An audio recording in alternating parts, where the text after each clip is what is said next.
സംസ്ഥാന ആസൂത്രണ ബോർഡിലേക്കുള്ള PSC പരീക്ഷാ ക്രമക്കേടിൽ കേസെടുത്ത് ക്രൈംബ്രാഞ്ച്. PSC ഉദ്യോഗസ്ഥരെ പ്രതിയാക്കി FIR ഇട്ടു. പ്രത്യേക അന്വേഷണ സംഘം റിപ്പോർട്ട് സംസ്ഥാന പോലീസ് മേധാവിക്ക് കൈമാറി. ന്യൂസ് മലയാളത്തിലൂടെയാണ് PSC പരീക്ഷാ തട്ടിപ്പ് ക്രമക്കേട് വാർത്ത പുറം ലോകം അറിഞ്ഞത്.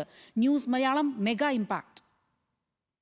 PSC നടത്തുന്ന ഏറ്റവും ഉയർന്ന തസ്തികകളിലേക്കുള്ള പരീക്ഷകളിൽ അട്ടിമറി നടന്നതെന്ന വാർത്ത ജൂൺ 27-നാണ് ന്യൂസ് മലയാളം പുറത്തുവിട്ടത്.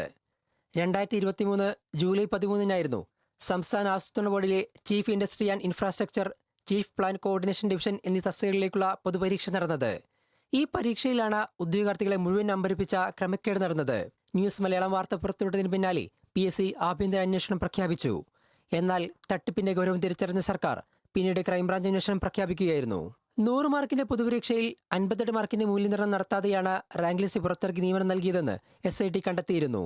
ഓൺ സ്ക്രീൻ മാർക്കിംഗ് സംവിധാനം വഴി മൂല്യനിർണ്ണയം നടത്തിയ 227 ഉത്തരക്കടലാസുകളിൽ അട്ടിമറിയും ഗൂഢാലോചനയും നടന്നിട്ടുണ്ടെന്നും വെളിവായി. അന്വേഷണ report crime branch IG Ajitha Begum സംസ്ഥാന പോലീസ് മേധാവിക്ക് കൈമാറി. PSC ഉദ്യോഗസ്ഥരെ പ്രതികളാക്കി FIR രജിസ്റ്റർ ചെയ്തെങ്കിലും ഏതൊക്കെ തസ്തികകളിലുള്ള ഏതെല്ലാം ഉദ്യോഗസ്ഥരാണ് പ്രതികളെന്ന് FIR-ൽ പ്രത്യേകം പറഞ്ഞിട്ടില്ല. കൂടുതൽ അന്വേഷണത്തിൽ ഉത്തരവാദികളായ ഉദ്യോഗസ്ഥരെ പേരെടുത്ത് പറഞ്ഞ് കേസിലെ പ്രതികളാക്കും.